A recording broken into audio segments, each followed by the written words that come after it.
Hey guys, Virgil here, and in this video I'm going to review my old resume and basically tell you everything that I did wrong and basically approaching it from a standpoint of would I hire this person or not, in the hope that you can learn some nuggets and tricks, especially if you're first starting out in UI UX design or web design. Now, as we previously discussed, the portfolio is very important when you're applying to a design job or a design project, but the CV or the resume is really important as well.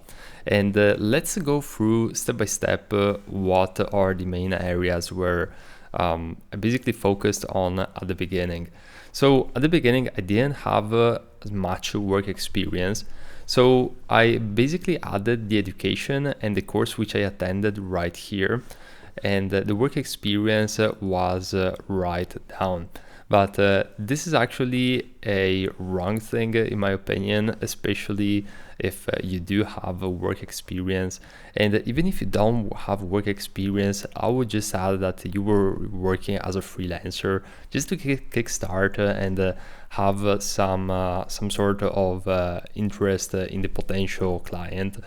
And essentially the way that you want to do it is to bring the work experience on the top, because if I am evaluating a designer, I'm actually giving more importance to the real world industry experience compared to the education.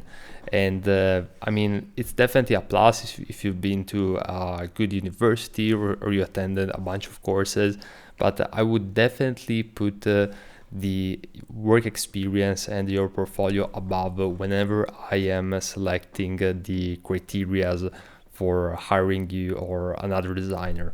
So this is definitely something which is really important in my opinion, and especially when it comes to the courses. So the rationale here is that I took quite a bit of courses on the side, as I was in high school and as I was in university, but I wouldn't actually focus all that much on the courses. And I would recommend you to put it at the very end of the curriculum and really focus on that work experience section.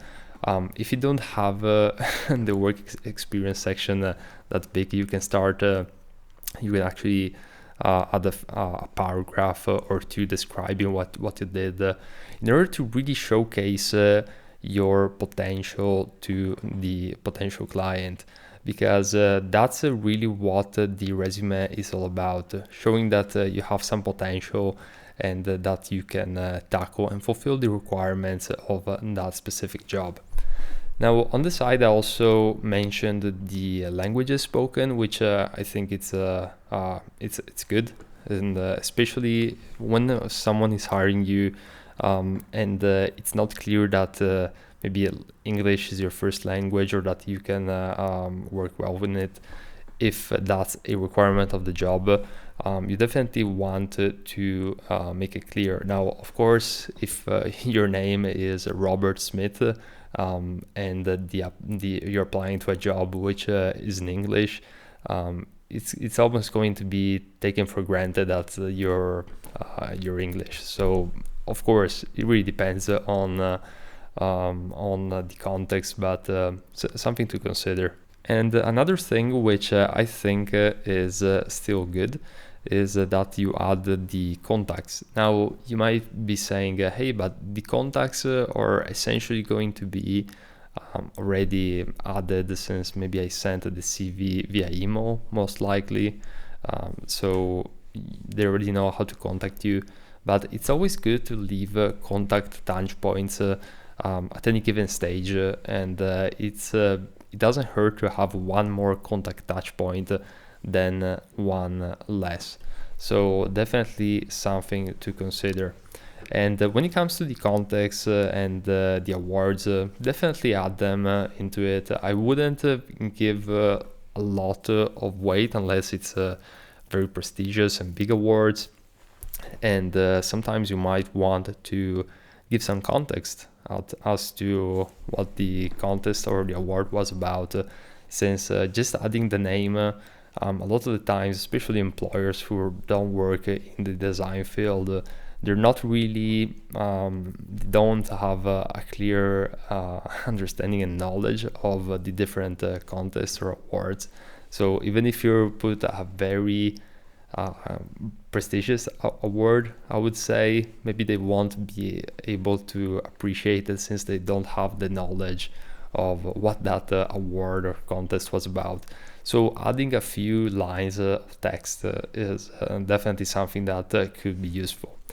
Now, on top of that, one thing which I'm missing here is personality. So I would highly recommend you to add a touch of personality by adding 1 or 2 paragraphs just describing who you are, your experience, what you stand for, and essentially all the other things which we discussed in the previous videos.